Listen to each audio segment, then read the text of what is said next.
Ang sabi ng Panginoong Hesus sa aklat ng Lucas sa kapitulo 11 sa talatang 49, ayon sa karunungan ng Diyos. Purihin ang Panginoon.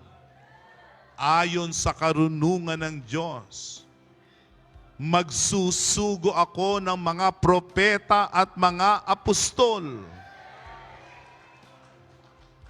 Ano ginagamit ng Diyos para suguin ang propeta at apostol? Karunungan ng Diyos. Kaya ang sino mang apostol na suguin, masasampalatayanan nating lubos. Ang Diyos hindi nagkamali sa pagsusugo sa kanila.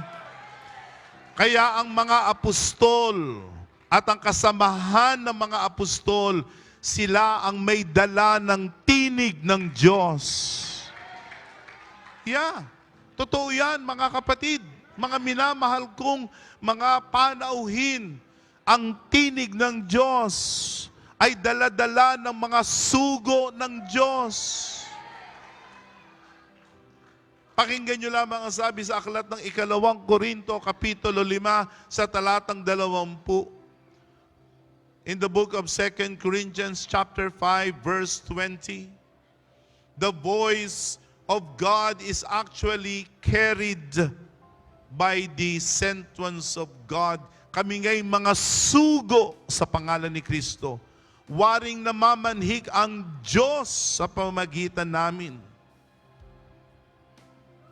Ang Diyos namamanhik.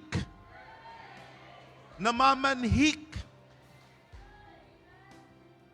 The Bible says, we are Christ's ambassadors. And God is appealing.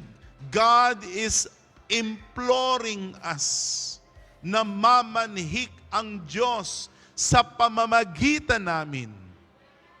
Sino ang may dala ng tinig ng Diyos? Sino ang may dala ng mensahe ng Diyos?